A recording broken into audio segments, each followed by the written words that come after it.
Chapter 19, The Egg Sack.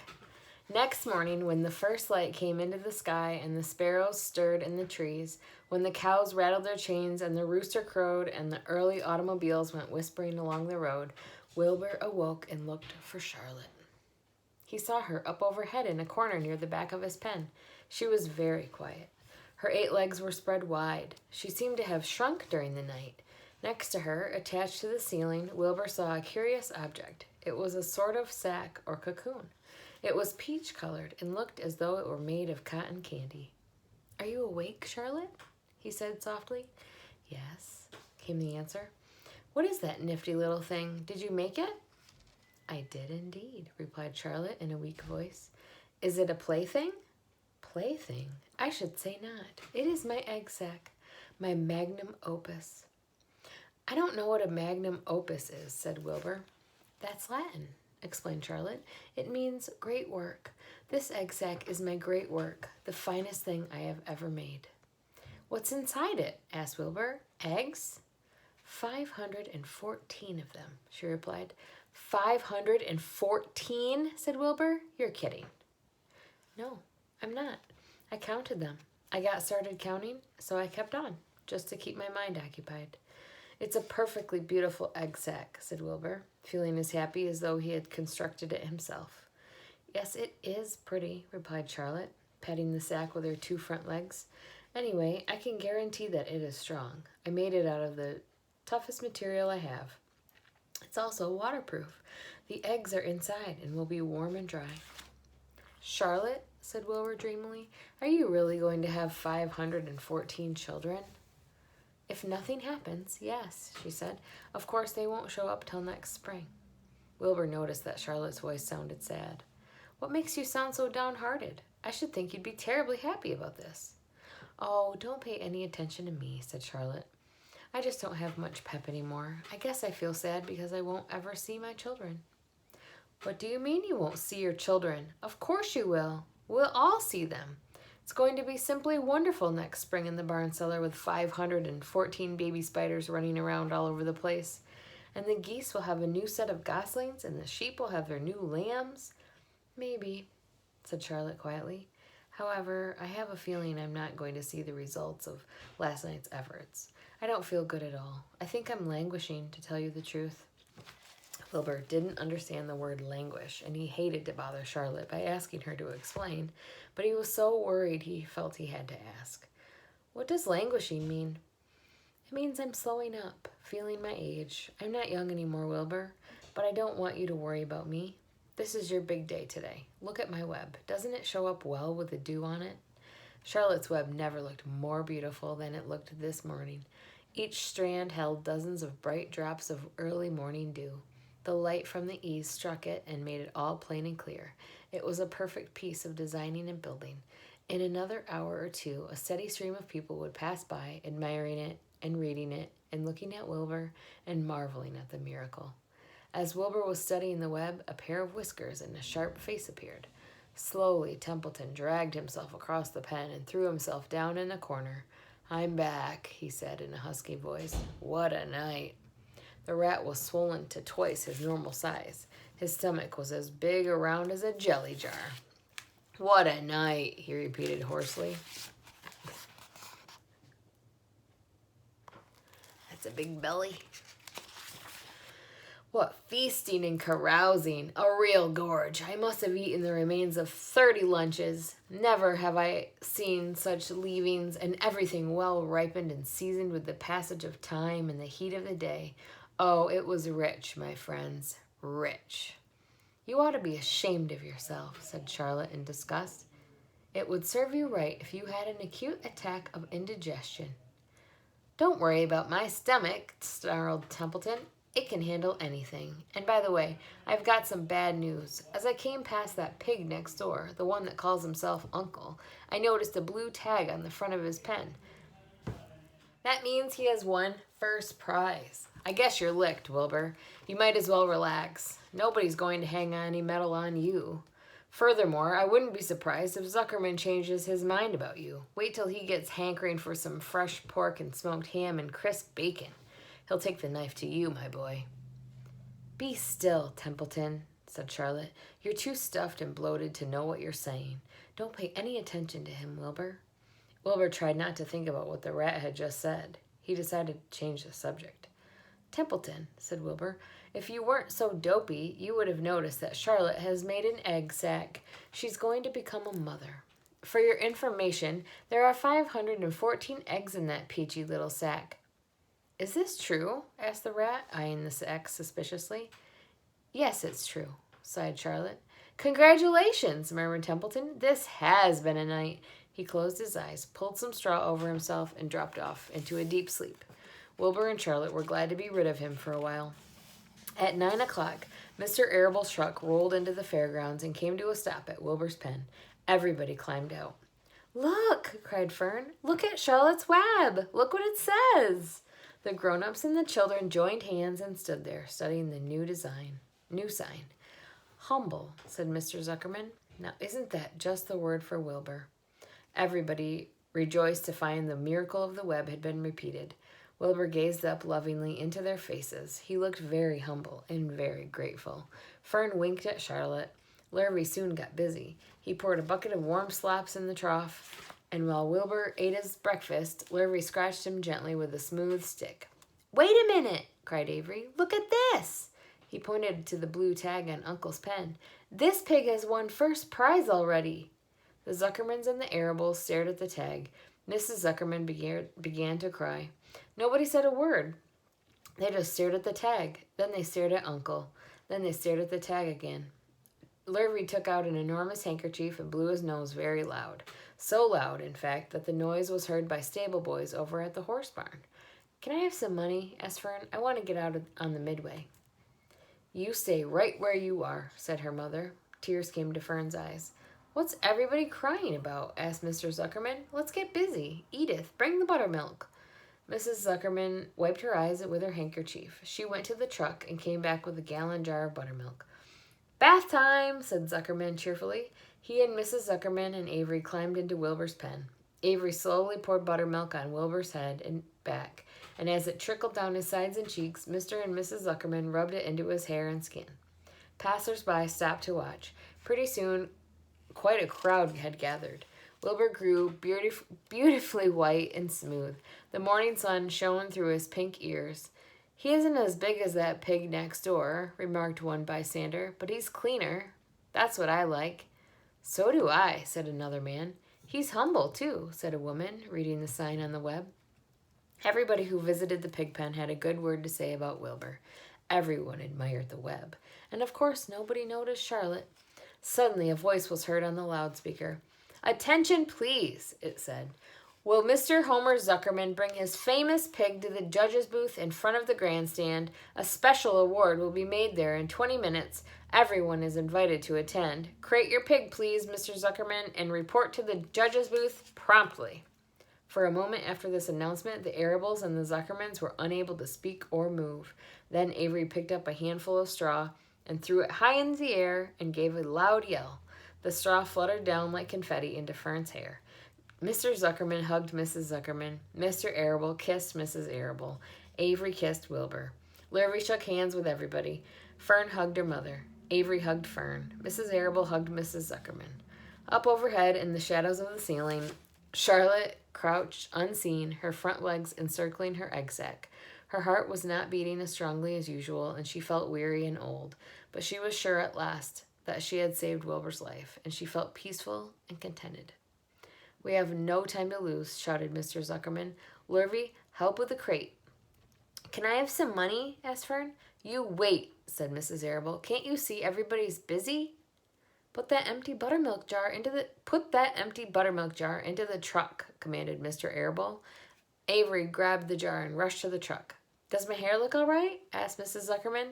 Looks fine, said Mr. Zuckerman, as he and Lurvy set the crate down in front of Wilbur. You didn't even look at my hair, said Mrs. Zuckerman. You're all right, Edith, said Mrs. Arable. Just keep calm. Here's everybody celebrating. Templeton, asleep in the straw, heard the commotion and awoke. He didn't know exactly what was going on, but when he saw the men shoving Wilbur into the crate, he made up his mind to go along. He watched his chance, and when no one was looking, he crept into the crate and buried himself in the straw at the bottom. "All ready, boys," cried Mr. Zuckerman. "Let's go." He and Mr. Arable and Lurvy and Avery grabbed the crate and boosted it over the side of the pen and up into the truck. Fern jumped aboard and sat on top of the crate. She still had straw in her hair and looked very pretty and excited. Mr. Arable started the motor. Everyone climbed in, and off they drove to the judge's booth in front of the grandstand. As they passed the Ferris wheel, Fern gazed up at it and wished she were in the topmost car with Henry Fussy at her side. Chapter 20, The Hour of Triumph. "Special announcement," said the loudspeaker in a pompous voice. "The management of the fair takes great pleasure in presenting Mr. Homer L. Zuckerman and his famous pig. The truck bearing this extraordinary animal is now approaching the infield. Kindly stand back and give the truck room to proceed. In a few moments, the pig will be unloaded in the special judging ring in front of the grandstand where a special award will be made. Will the crowd please make way and let the truck pass? Thank you." Wilbur trembled when he heard this speech. He felt happy but dizzy. The truck crept along slowly in low speed. Crowds of people surrounded it, and Mr. Arable had to drive very carefully in order not to run over anybody. At last, he managed to reach the judge's stand. Avery jumped out and lowered the tailgate. "I'm scared to death," whispered Mrs. Zuckerman. "Hundreds of people are looking at us." "Cheer up," replied Mrs. Arable. "This is fun." "Unload your pig, please," said the loudspeaker. "All together now, boys," said Mr. Zuckerman. Several men stepped forward from the crowd to help lift the crate. Avery was the busiest helper of all. "Tuck your shirt in, Avery," cried Mrs. Zuckerman, "and tighten your belt. Your pants are coming down." "Can't you see I'm busy?" replied Avery in disgust. "Look," cried Fern, pointing. "There's Henry." "Don't shout, Fern," said her mother, "and don't point." "Can't I please have some money?" asked Fern. "Henry invited me to go on the Ferris wheel again, only I don't think he has any money left. He ran out of money." Mrs. Arable opened her handbag. "Here," she said. "Here is 40 cents. Now don't get lost and be back at our regular meeting place by the pig pen very soon." Fern raced off, ducking and dodging through the crowd in search of Henry. "The Zuckerman pig is now being taken from his crate," boomed the voice of the loudspeaker. "Stand by for an announcement." Templeton crouched under the straw at the bottom of the crate. "What a lot of nonsense," muttered the rat. "What a lot of fuss about nothing." Over in the pig pen, silent and alone, Charlotte rested. Her two front legs embraced the egg sack. Charlotte could hear everything that was said on the loudspeaker. The words gave her courage. This was her hour of triumph. As Wilbur came out of the crate, the crowd clapped and cheered. Mr. Zuckerman took off his cap and bowed. Lurvy pulled his big handkerchief from his pocket and wiped the sweat from the back of his neck. Avery knelt in the dirt by Wilbur's side, busily stroking him and showing off. Mrs. Zuckerman and Mr. Arable stood on the running board of the truck. "Ladies and gentlemen," said the loudspeaker, "we now present Mr. Homer L. Zuckerman's distinguished pig. The fame of this unique animal has spread to the far corners of the earth, attracting many valuable tourists to our great state. Many of you will recall that never-to-be-forgotten day last summer when the writing appeared mysteriously on the spider's web in Mr. Zuckerman's barn, calling the attention of all and sundry to the fact that this pig was completely out of the ordinary. This miracle has never been fully explained, although learned men have visited the Zuckerman pig pen to study and observe the phenomena. In the last analysis, we simply know that we are dealing with supernatural forces here, and we should all feel proud and grateful. In the words of the spider's web, ladies and gentlemen, this is some pig." Wilbur blushed. He stood perfectly still and tried to look his best. "This magnificent animal," continued the loudspeaker, "is truly terrific. Look at him, ladies and gentlemen. Note the smoothness and whiteness of the coat. Observe the spotless skin, the healthy pink glow of ears and snout." "It's the buttermilk," whispered Mrs. Arable to Mrs. Zuckerman. "Note the general radiance of this animal. Then remember the day when the word radiant appeared clearly on the web. Whence came this mysterious writing? Not from the spider, we can rest assured of that. Spiders are very clever at weaving their webs, but needless to say, spiders cannot write." "Oh, they can't they?" murmured Charlotte to herself. "Ladies and gentlemen," continued the loudspeaker, I must I must not take any more of your valuable time. On behalf of the governors of the fair, I have the honor of awarding a special prize of $25 to Mr. Zuckerman, together with a handsome bronze medal suitably engraved in token of our appreciation of the part played by this pig, this radiant, terrific, this humble pig, in attracting so many visitors to our great county fair. Wilbur had been feeling dizzier and dizzier through this long complimentary speech. When he heard the crowd begin to cheer and clap again, he suddenly fainted away. His legs collapsed, his mind went blank, and he fell to the ground, unconscious. "What's wrong?" asked the loudspeaker. "What's going on, Zuckerman? What's the trouble with your pig?" Avery was kneeling by Wilbur's head, stroking him. Mr. Zuckerman was dancing about, fanning him with his cap. "He's all right," cried Mr. Zuckerman. "He gets these spells. He's modest and can't stand praise." "Well, we can't give a prize to a dead pig," said the loudspeaker. "It's never been done." "He isn't dead," hollered Zuckerman. "He's fainted. He gets embarrassed easily. Run for some water, Lurvy." Lurvy sprang from the judge's ring and disappeared. Templeton poked his head from the straw. He noticed that the end of Wilbur's tail was within reach. Templeton grinned. "I'll tend to this," he chuckled. He took Wilbur's tail in his mouth and bit it, just as hard as he could bite. The pain revived Wilbur. In a flash, he was back on his feet. "Ouch!" he screamed. "Hooray!" yelled the crowd. "He's up! The pig's up! Good work, Zuckerman! That's some pig!" Everyone was delighted. There's Wilbur when he fainted. Mr. Zuckerman was the most pleased of all. He sighed with relief. Nobody had seen Templeton. The rat had done his work well. And now one of the judges climbed into the ring with the prizes. He handed Mr. Zuckerman 2 $10 bills and a $5 bill. Then he tied the medal around Wilbur's neck. Then he shook hands with Mr. Zuckerman while Wilbur blushed. Avery put out his hand and the judge shook hands with him too.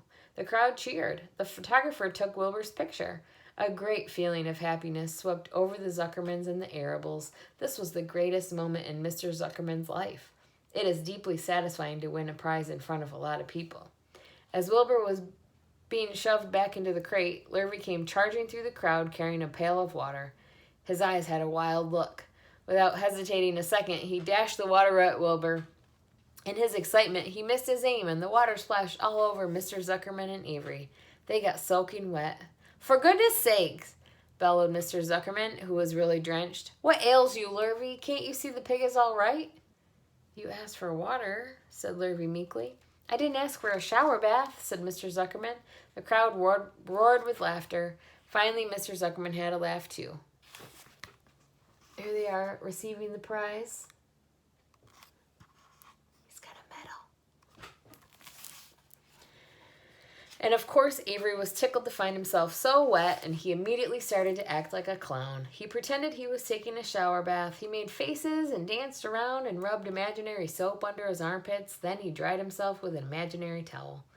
"Avery, stop it!" cried his mother. "Stop showing off." But the crowd loved it. Avery heard nothing but the applause. He liked being a clown in a ring with everybody watching in front of a grandstand. When he discovered there was still a little water left in the bottom of the pail, he raised the pail high in the air and dumped the water on himself and made faces. The children in the grandstand screamed with appreciation. At last, things calmed down. Wilbur was loaded into the truck. Avery was led from the ring by his mother and placed on the seat of the truck to dry off. The truck, driven by Mr. Arable, crawled slowly back to the pig pen. Avery's wet trousers made a big wet spot on the seat. Chapter 21, Last Day. Charlotte and Wilbur were alone. The families had gone to look for Fern. Templeton was asleep. Wilbur lay resting after the excitement and strain of the ceremony. His medal still hung from his neck. By looking out of the corner of his eye, he could see it. "Charlotte," said Wilbur after a while, "why are you so quiet?" "I like to sit still," she said. "I've always been rather quiet." "Yes, but you seem specially so today. Do you feel all right?" "A little tired, perhaps, but I feel peaceful. Your success in the ring this morning was, to a small degree, my success. Your future is assured. You will live secure and safe, Wilbur. Nothing can harm you now. These autumn days will shorten and grow cold. The leaves will shake loose from the trees in the fall. Christmas will come, then the snows of winter. You will live to enjoy the beauty of the frozen world, for you mean a great deal to Zuckerman, and he will not harm you, ever." Winter will pass, the days will lengthen, the ice will melt in the pasture pond, the song sparrow will return and sing, the frogs will awake, the warm wind will blow again. All these sights and sounds and smells will be yours to enjoy, Wilbur, this lovely world, these precious days. Charlotte stopped. A moment later, a tear came to Wilbur's eye. Oh, Charlotte, he said, to think that when I first met you, I thought you were cruel and bloodthirsty. When he recovered from his emotion, he spoke again.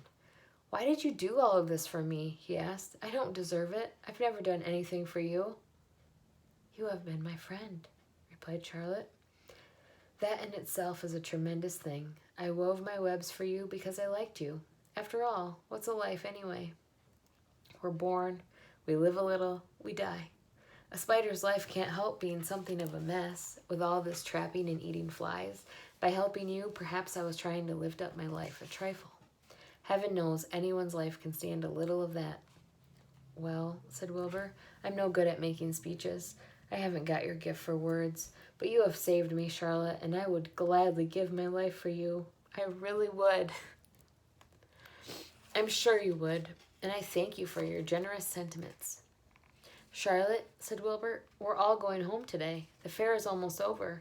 Won't it be wonderful to be back home in the barn cellar again with the sheep and the geese? Aren't you anxious to get home?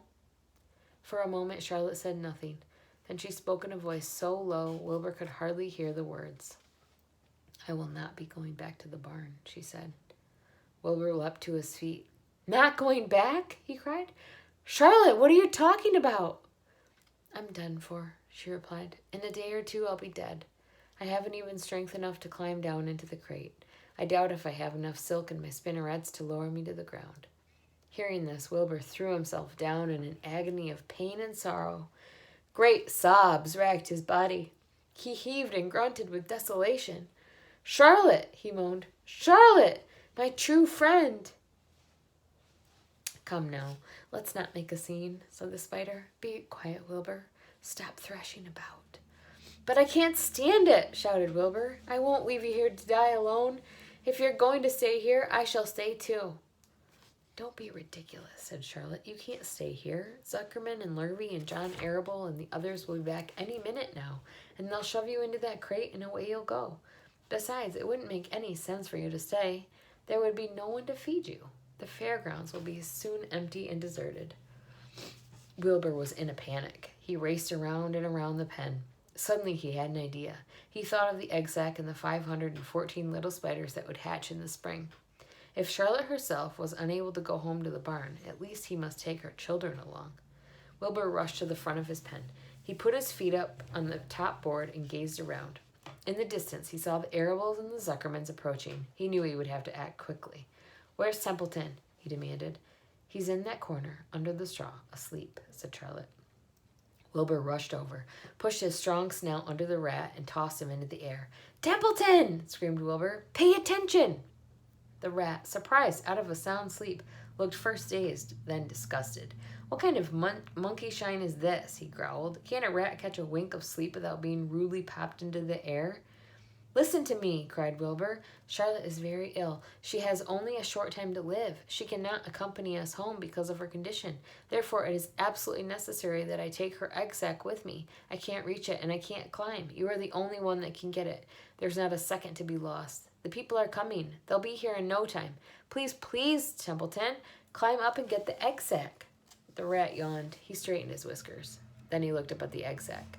So, he said in disgust. So, it's old Templeton to the rescue again, is it? Templeton do this, Templeton do that. Templeton, please run down to the dump and get me a magazine clipping. Templeton, please lend me a piece of string so I can spin a web.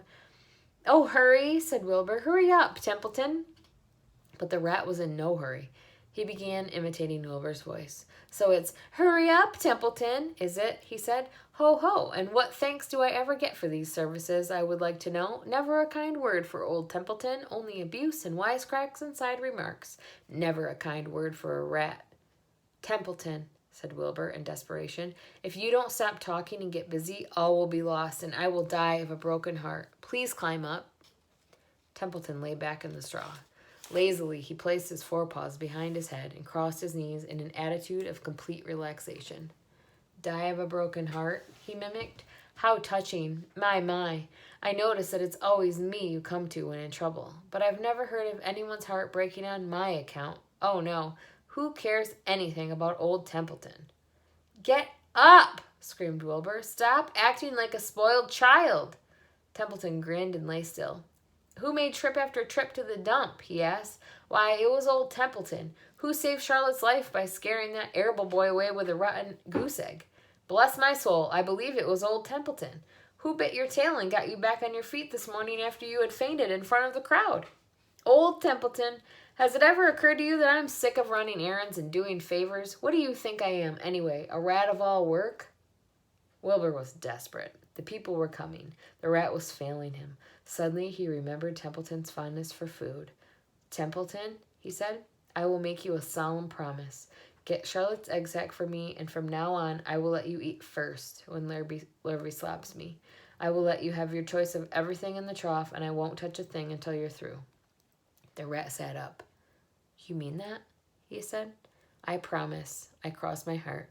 All right, it's a deal, said the rat. He walked to the wall and started to climb. His stomach was still swollen from last night's gorge. Groaning and complaining, he pulled himself slowly to the ceiling. He crept along till he reached the egg sack. Charlotte moved aside for him. She was dying, but she still had strength enough to move a little. Then Templeton bared his long, ugly teeth and began snipping the threads that fastened the sack to the ceiling. Wilbur watched from below.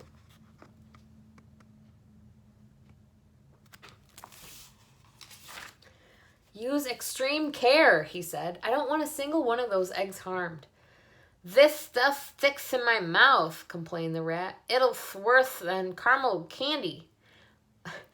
But Templeton worked away at the job and managed to cut the sack adrift and carry it to the ground, where he dropped it in front of Wilbur. Wilbur heaved a great sigh of relief. Thank you, Templeton, he said. I will never forget this as long as I live. Neither will I, said the rat, picking his teeth. I feel as though I'd eaten a spool of thread. Well, home we go. Templeton crept into the crate and buried himself in the straw. He got out of sight just in time. Lurvy and John Arable and Mr. Zuckerman came along at that moment, followed by Mrs. Arable and Mrs. Zuckerman and Avery and Fern.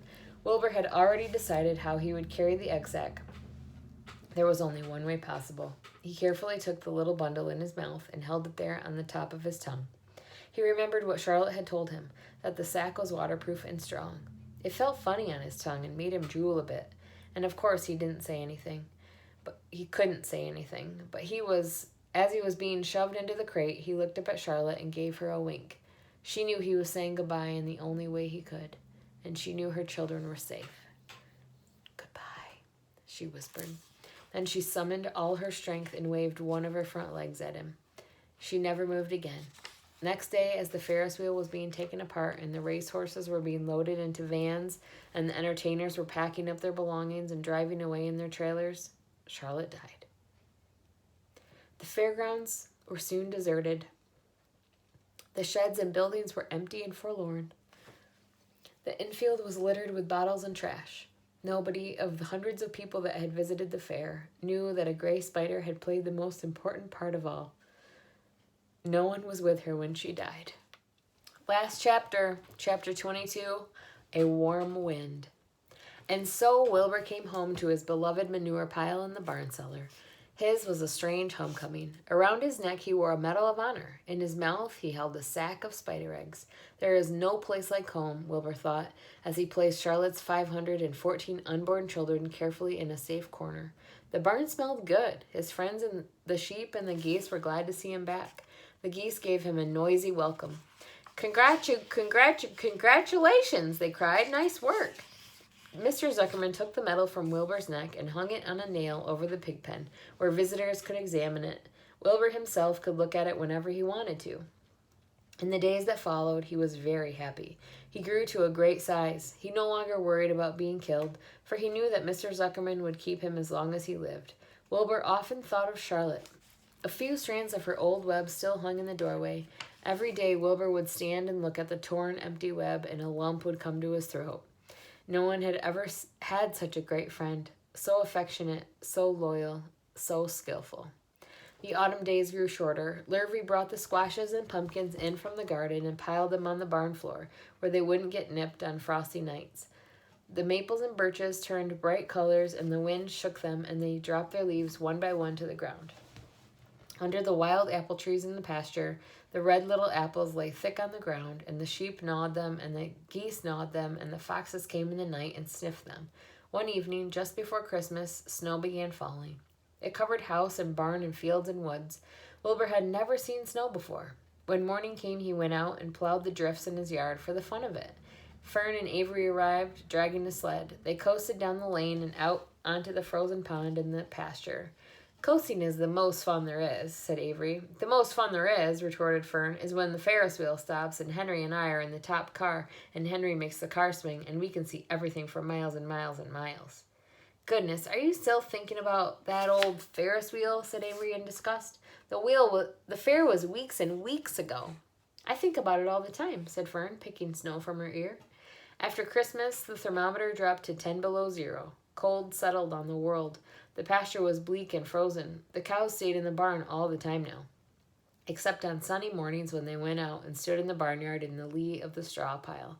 The sheep stayed near the barn, too, for protection. When they were thirsty, they ate snow. The geese hung around the barnyard the way boys hang around a drugstore, and Mr. Zuckerman fed them corn and turnips to keep them cheerful. Many, many, many thanks, they always said when they saw food coming. Templeton moved indoors when winter came. His ratty home under the pig trough was too chilly, so he fixed himself a cozy nest in the barn behind the grain bins. He lined it with bits of dirty newspapers and rags, and whenever he found a trinket or a keepsake, he carried it home and stored it there. He continued to visit Wilbur 3 times a day, exactly at mealtime, and Wilbur kept the promise he made. Wilbur let the rat eat first. Then, when Templeton couldn't hold another mouthful, Wilbur would eat. As a result of overeating, Templeton grew bigger and fatter than any rat you ever saw. He was gigantic. He was as big as a young woodchuck.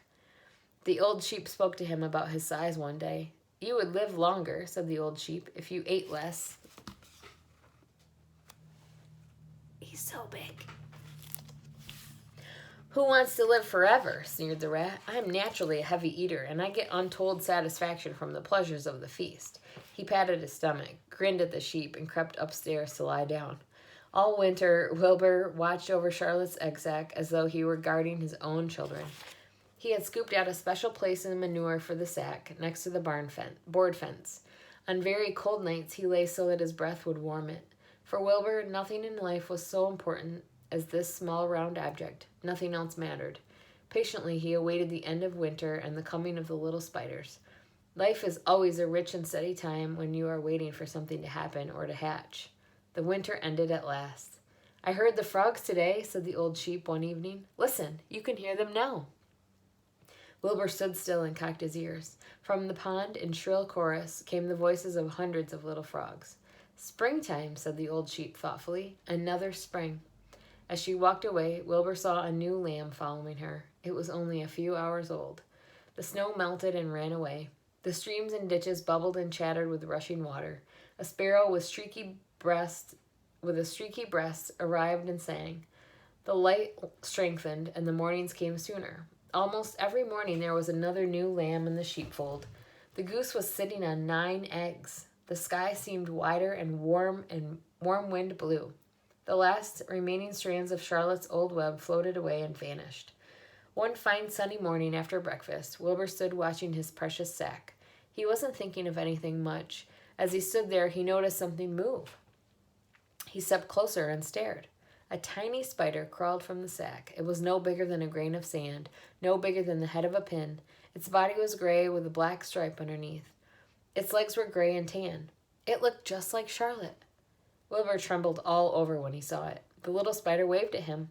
Then Wilbur looked more closely. 2 more little spiders crawled out and waved. They climbed around and around them in the sack, exploring their new world. Then 3 more little spiders, then 8, then 10. Charlotte's children were here at last. Wilbur's heart pounded. He began to squeal. Then he raced in circles, kicking manure into the air. Then he turned a backflip. Then he planted his front feet and came to a stop in front of Charlotte's children. "Hello there," he said. The first spider said hello, but its voice was so small Wilbur couldn't hear it. "I'm an old friend of your mother's," said Wilbur. "I'm glad to see you. Are you all right? Is everything all right?" The little spiders waved their forelegs at him. Wilbur could see by the way they acted that they were glad to see him. Is there anything I can get you? Is there anything you need? The young spiders just waved. For several days and several nights they crawled here and there, up and down, around and about, waving at Wilbur, trailing tiny drag lines behind them and exploring their home. There were dozens and dozens of them. Wilbur couldn't count them, but he knew that he had a great many new friends. They grew quite rapidly. Soon each was as big as a BB shot. They made tiny webs near the sack. Then came a quiet morning when Mr. Zuckerman opened a door on the north side. A warm draft of rising air blew softly through the barn cellar. The air smelled of damp earth, of the spruce woods, of the sweet springtime. The baby spiders felt the warm updraft. One spider climbed to the top of the fence. Then it did something that came as a great surprise to Wilbur. The spider stood on its head, pointed its spinnerets in the air, and let loose a cloud of fine silk. The silk formed a balloon. As Wilbur watched, the spider let go of the fence and rose into the air. "Goodbye," it said as it sailed through the doorway. "Wait a minute," screamed Wilbur. "Where do you think you're going?" But the spider was already out of sight. Then another baby spider crawled to the top of the fence, stood on its head, made a balloon, and sailed away. Then another spider, then another. The air was soon filled with tiny balloons, each balloon carrying a spider. Wilbur was frantic. Charlotte's babies were disappearing at a great rate. "Come back, children," he cried. "Goodbye," they called. "Goodbye, goodbye." At last one little spider took time enough to stop and talk to Wilbur before making its balloon. "We're leaving here on the warm updraft. This is our moment for setting forth. We are aeronauts, and we are going into the world to make webs for ourselves." "But where?" asked Wilbur. "Wherever the wind takes us. High, low, near, far, east, west, north, south. We take to the breeze. We go as we please." "Are all of you going?" asked Wilbur. "You can't all go. I would be left alone, with no friends. Your mother wouldn't want that to happen, I'm sure." The air was now so full of balloonists that the barn cellar looked almost as though a mist had gathered. Balloons by the dozen were rising, circling, and drifting away through the door, sailing off on the gentle wind. Cries of "Goodbye, goodbye, goodbye" came weakly to Wilbur's ears. He couldn't bear to watch any more. In sorrow, he sank to the ground and closed his eyes. This seemed like the end of the world, to be deserted by Charlotte's children. Wilbur cried himself to sleep. When he woke, it was late afternoon. He looked at the egg sack. It was empty. He looked into the air. The balloonists were gone. Then he walked drearily to the doorway, where Charlotte's web used to be. He was standing there, thinking of her, when he heard a small voice. "Salutations," it said. "I'm up here." "So am I," said another tiny voice. "So am I," said a third voice. "3 of us are staying. We like this place, and we like you." Wilbur looked up. At the top of the doorway, 3 small webs were being constructed. On each web, working busily, was one of Charlotte's daughters.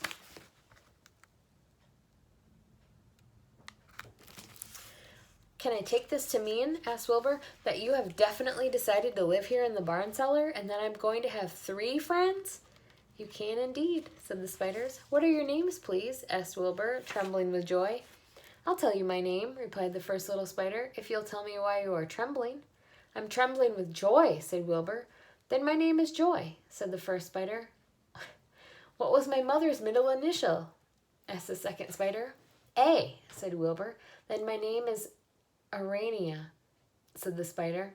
"How about me?" asked the third spider. "Will you just pick out a nice, sensible name for me? Something not too long, not too fancy, and not too dumb?" Wilbur thought hard. "Nellie?" he suggested. "Fine, I like that very much," said the third spider. "You may call me Nellie." She daintily fastened her orbline to the next spoke of the web. Wilbur's heart brimmed with happiness. He felt that he should make a short speech on this very important occasion. "Joy, Arania, Nellie," he began, "welcome to the barn cellar. You have chosen a hollowed doorway from which to string your webs. I think it's only fair to tell you that I was devoted to your mother. I owe my very life to her. She was brilliant, beautiful, and loyal to the end. I shall always treasure her memory. To you, her daughters, I pledge my friendship forever and ever." "I pledge mine," said Joy. "I do too," said Arania. "And so do I," said Nellie, who had just managed to catch a small gnat. It was a happy day for Wilbur, and many more happy, tranquil days followed. As time went on, and the months and years came and went, he was never without friends.